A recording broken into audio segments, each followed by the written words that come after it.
Bonjour chers internautes de IGFM.sn, nous avons le plaisir de recevoir aujourd'hui comme invité à votre émission 13 minutes pour convaincre M. Mansour Ndiaye, tête de liste de la coalition Baatu Askan Wi. Bonjour M. Ndiaye. Bonjour Arona.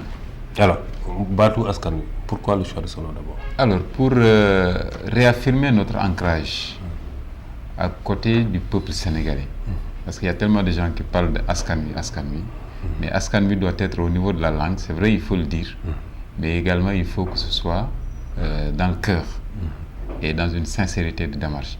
Donc au-delà de la crispation aujourd'hui du géopolitique, nous avons pensé effectivement cheminer dans ce grand boulevard. Vous avez l'opposition classique, des gens qui étaient recyclés, qui sont toujours recyclés, et qui constituent pratiquement une vingtaine de listes. Et de l'autre côté également, vous avez vraiment des hommes nouveaux qui viennent dans la politique, pas pour s'enrichir, pas pour se servir, mais qui viennent pour être à côté du peuple et faire le travail du peuple. Alors, vous faites partie des hommes nouveaux ou bien les politiques classiques? Non, du tout. Nous démarquons en fait de ces deux pôles. D'abord le pouvoir qui est d'un côté, et on a vu en fait le pays qui est en train de s'enliser. Vous avez de l'autre côté des opposants, mais qui étaient quand même aux commandes, qui ont étalé leur incompétence, qui ont été à l'œuvre de ces politiques qui ont échoué. Maintenant, nous pensons effectivement qu'il faudrait effectivement une autre voie qui se situe au centre, et ça nous le tenons également de notre centrisme au niveau de Doole Yaakaar. Alors, qui se situe au centre, qui intéresse la majorité des Sénégalais à faire aujourd'hui la politique autrement, à aller vers d'autres lendemains qui sont meilleurs que tout ce qu'on nous a proposé durant ces 50 ans pratiquement de pouvoir qui se sont succédés. Alors, vous, on ne vous présente plus, hein? C'est la seule politique sénégalaise. Oui. Déjà, vous avez fait une tentative, je ne dirais pas avortée, mais inachevée, en 2012. Tout à fait, parce que ça a été l'expression de cette candidature en 2012 que j'avais en tout cas déclaré de la façon la plus fracassante, parce que simplement nous avions en son temps une démocratie qui suffoquait, où il n'y avait pas de renouvellement. Mais vous imaginez qu'en 2012 j'avais 42 ans. C'est à 42 ans que j'ai déclaré ma candidature, c'est à 42 ans effectivement que beaucoup également m'ont soutenu en fait dans des idées novatrices qui sont aujourd'hui en train d'inonder le champ politique. C'est à cette époque que je parlais déjà de troisième voie, parce qu'il fallait effectivement se décaler au-delà de ces différents clivages droite-gauche. Il fallait effectivement se décaler au centre. Au centre où on trouvait en fait la majorité des Sénégalais, où on devait trouver également des politiques publiques qui devaient s'appliquer aux populations en termes de santé. Aujourd'hui, comme vous le voyez, pratiquement on a un budget de santé qui fait moins de 15% du budget national. C'est quand même ahurissant. Donc voilà comment effectivement aller dans le sens de nous occuper en fait de cette majorité de la population qui sont dans la précarité et qui souffrent le plus en fait des inégalités. Donc cela a porté ma candidature. Je ne démorde pas aujourd'hui de continuer ce travail jusqu'à terme et jusqu'à date également. Les législatives sont un tournant en fait dans ce travail, comme les élections locales également nous ont permis effectivement de travailler autour de la gouvernance locale. Même étant dans Benno Bokk Yaakaar en son temps, nous sommes partis sous notre propre bannière aux élections locales, et aujourd'hui il y a pas mal de collectivités locales où effectivement nos cadres et autres sont en train effectivement de travailler à améliorer la condition de vie des populations. Alors, vous êtes tête de liste de la coalition Baatu Askan Wi au niveau national? Oui, je suis le tête de liste de la coalition. Donc vous avez également des organisations comme M7, l'honorable député Ndeye Awa Mbodj, qui est député actuellement à l'Assemblée nationale. Vous avez également de grands mouvements de la diaspora, Benno Takku Liggéey, depuis l'Afrique du Sud, les États-Unis, le Canada, donc très bien implanté auprès de la diaspora, parce que j'ai eu également dans mon parcours de développement à beaucoup interagir avec les migrants sénégalais. Parce que rappelez-vous que ce sont ces migrants qui transfèrent 956 milliards, plus que l'aide au développement de notre pays. Donc ces migrants aujourd'hui sont dans une posture effectivement de contribution, mais également il faut les intégrer en fait dans tous les processus de changement pour véritablement faire décoller notre pays vers l'émergence. Vous avez également d'autres mouvements comme l'Alliance des femmes leaders. En fait, nous avons voulu en fait une liste qui est un ancrage au niveau populaire. Il ne s'agit pas de dire on va vers des élections il faut une coalition simplement de partis politiques. Et il faut une coalition qui reflète à la fois les organisations communautaires de la base et qu'il faut effectivement un nouveau leadership apporté au niveau de notre Assemblée nationale.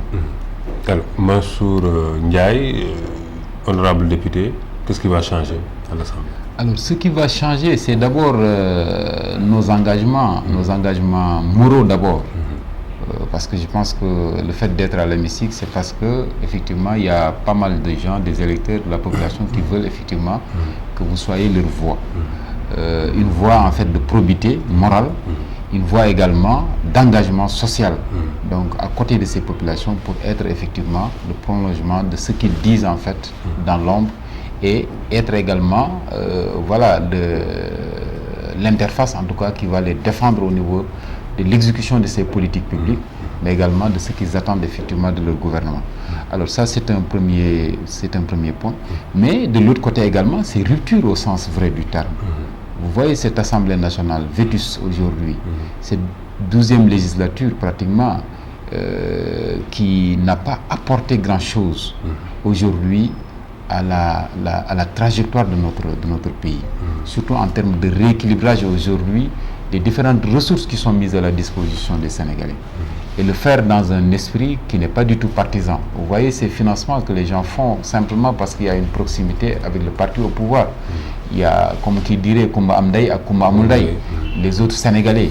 Vous voyez en matière de santé. Alors nous allons également proposer également le développement du sport, par exemple, aujourd'hui. On peut effectivement, à partir d'une taxe écologique, nous pensons effectivement financer le sport de haut niveau. Donc pour éviter aujourd'hui ce que vous êtes en train de voir à Bargny, la pollution qui est galopante, ce que vous voyez également dans nos différentes villes. Nous sommes en train de dire, à un moment donné de la vie de notre nation, il faut que nous restructurions notre vie pour effectivement essayer d'amorcer en tout cas une pente qui permettra effectivement de développer nos... Alors la taxe écologique concrètement...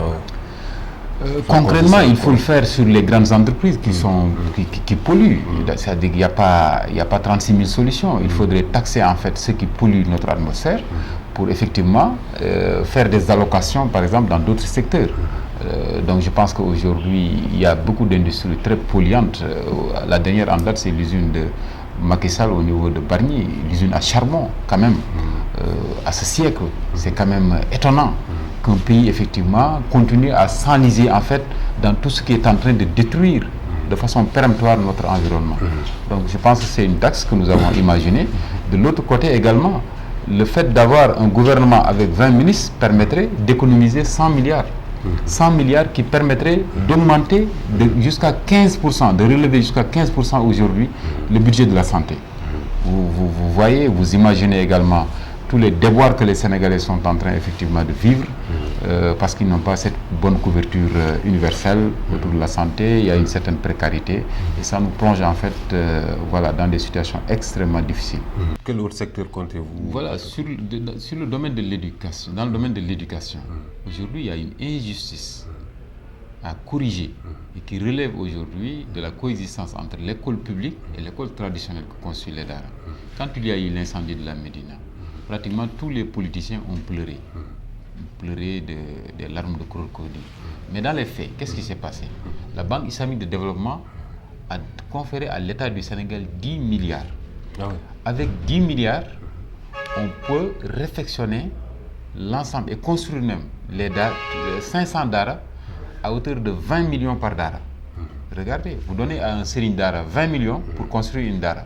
Ça veut dire que les talibés, etc., seraient vraiment dans d'excellentes conditions. Tout à fait. Mais aujourd'hui, l'État nous dit que c'est 64 Dara qui seront faits. À la limite, voilà, si l'Assemblée nationale aujourd'hui était conséquente, il y aurait une commission d'enquête autour de ces 10 milliards. Qu'est-ce que le ministère de l'Éducation nationale a fait de ces 10 milliards?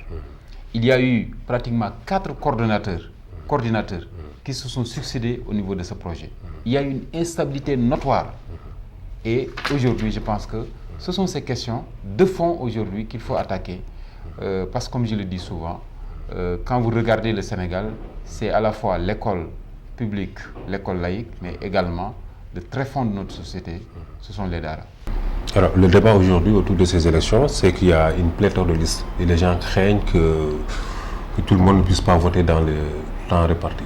Voilà, nous, notre position, en fait, c'est d'abord, de respecter le code électoral, parce qu'on ne peut pas, effectivement, dans un pays de droit, bafouer à quelques jours des élections un code électoral qui a fait l'objet de consensus entre les acteurs politiques. Ça, c'est signe d'abord de stabilité.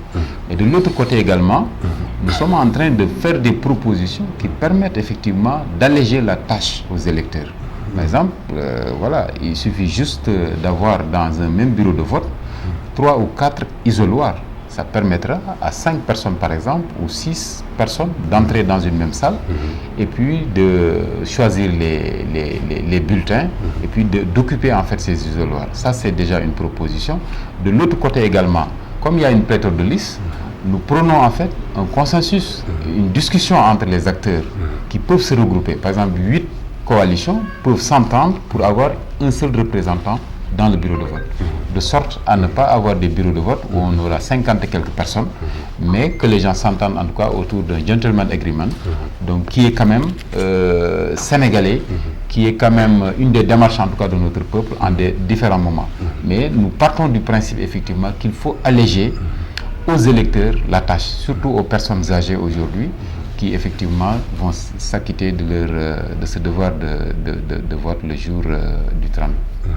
Alors, à part la liste nationale, quels sont les départements dans lesquels vous êtes Voilà, la coalition Batu Askanbi a vraiment travaillé depuis notre sortie de la coalition Benno Bokk Yakaar.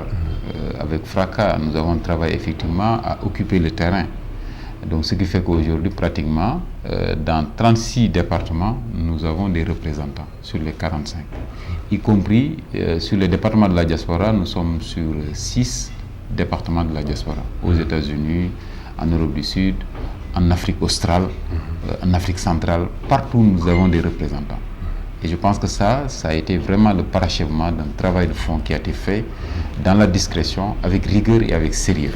Parce que c'est ce que nous attendons de l'homme politique nouveau, qui soit en rupture avec des méthodes en tout cas très paresseuses que les anciens hommes politiques effectivement faisaient pour faire avancer en tout cas la chose politique dans le pays. Merci M. Ndiaye. Merci.